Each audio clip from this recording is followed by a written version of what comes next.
in my veins. But you don't have to. Jesus Christ said you don't need DNA to become a child of Moses now.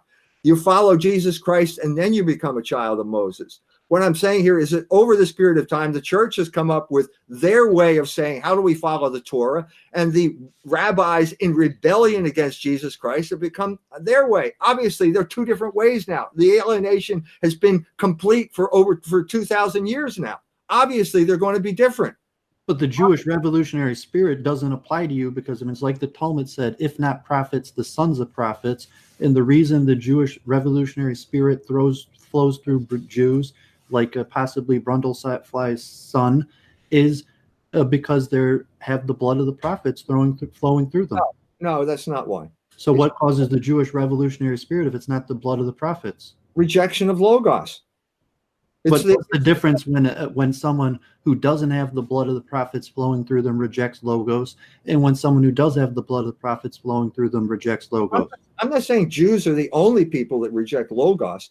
I'm saying that they reject it. Their rejection goes back to Jesus Christ, and it has nothing to do with your DNA. Your DNA doesn't cause your actions. It's your mind that causes, your will that causes actions.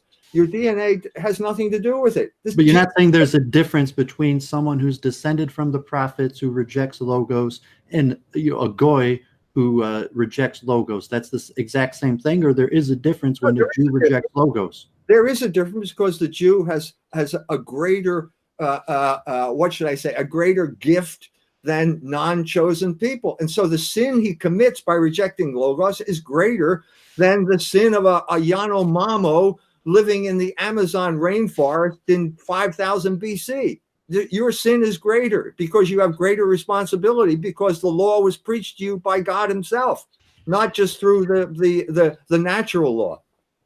That's why I usually argue with atheists, and I refer to kind of Jews as a management class, historically. And we've had a lot of conversations about the roles of Jews and the rise and fall of nations, maybe like your prophecies of Daniel, where you have Egypt and Assyria and Babylon, Greece, Rome, Spain, Germany, England, where the one common factor of all these empires is that was where the majority of the Jewish people were at that time. Yes, that's problematic, isn't it? I think we're watching look at just. Why is it problematic? I'm saying that's the way just that God ordained the world. That's the way the Scripture designed. That's the way the Scripture. I just spent a lot of time reading Vico. Wrote the chapter on Vico in my Logos book, and Vico had a clear understanding of the rise and fall of empires and a clear understanding of the action of divine providence in history. And he understood clearly that God cannot commit evil, okay, but that he tolerates evil because he can bring good out of it. And this is the story of Joseph in the Bible. So God tolerates evil. He tolerates the rise of these empires, and he brings about they bring about their decline. And I'm saying, if you look at two recent examples, Russia and the United States, the Jews contributed massively to the decline of both of these countries. They also contributed massively to the rise of those countries. Just like Joseph. I mean, Joseph contributes to the rise. I don't see it. I mean, maybe you can explain it to me, but I mean, the Jews were in the pale of the settlement in Russia. They ended up on the west border of Russia, and they were a problem from the minute they entered Russia. You said it yourself through usury. The Jews contributed to the rise of the societies, at least through bringing their capital and lending the capital. And that's you cover that yourself in your book, where you mentioned like the Revolutionary War in America was largely funded by, God forbid, Jewish usurers. The rise of England, the rise of Spain, the rise of almost every nation in Europe started with loans from Jews. Yeah, that's exactly the problem.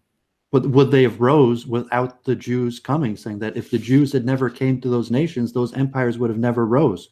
The point of barren metal is that there is a conflict between labor and usury throughout the period of history that we're talking about. Labor is the source of all value, but usury can generate money in a very quick fashion for a certain number of people. I'm saying that usury is always a problem, always comes back to bite you. You're the one who said it was a snake bite.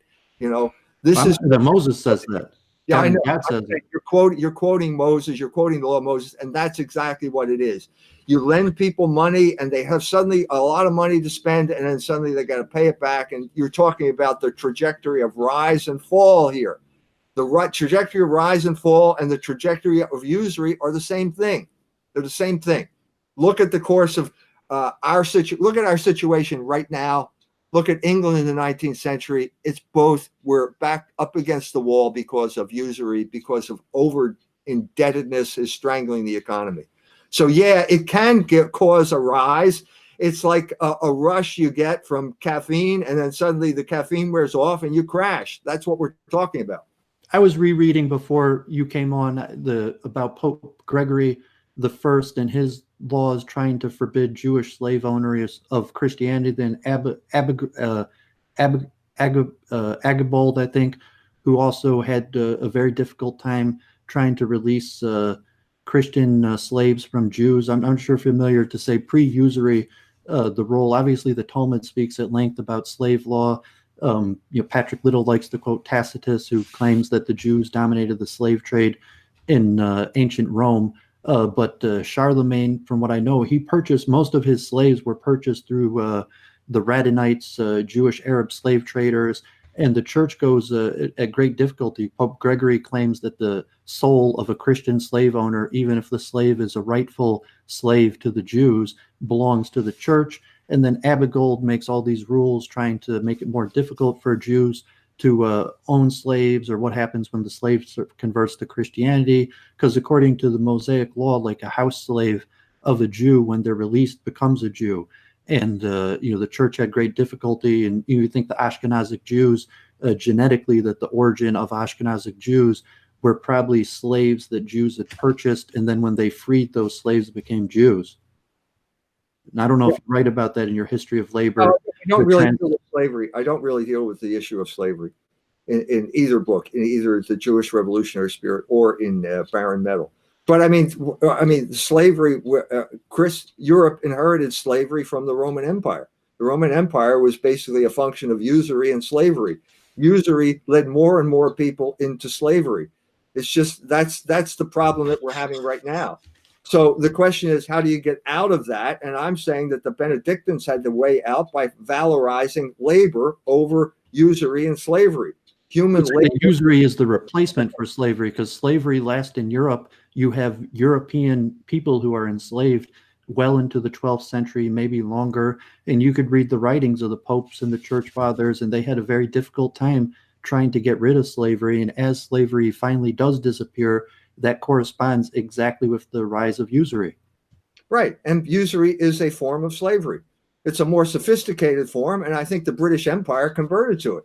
When you talk about Wilberforce and his crusade to abolish chattel slavery, he didn't care what was happening to the Irish, or he didn't care about the people that are going into debt and in that kind of slavery. This is the slavery we have today. All those kids with student loans. This is the new slavery.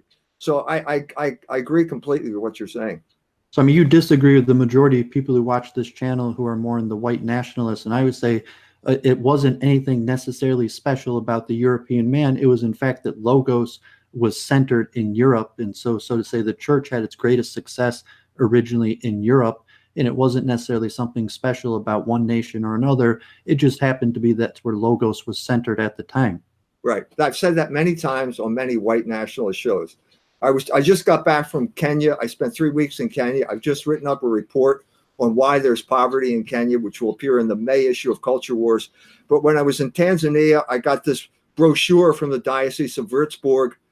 They were operating a fair trade coffee operation with the Diocese of Mbinga. So you open it up and there's Diocese of Würzburg, Diocese of Mbinga. Diocese of Mbinga, founded in 1987. Diocese of Würzburg, founded 830.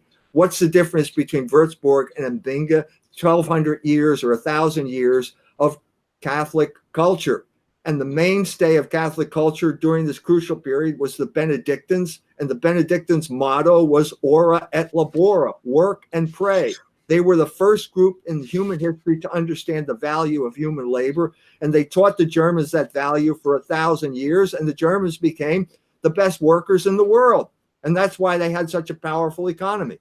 That's that I've said this repeatedly, and I'm saying it again today. That's the difference. It was the Logos is what created Europe, not. I don't want to get too controversial with the YouTube and the censors, and maybe Brundle has questions, but you mentioned Dante, and my understanding is that, God forbid, the expression "Arbit macht frei" actually comes from Dante, and Dante actually predicts the Holocaust. I think that's preposterous. I'm sorry.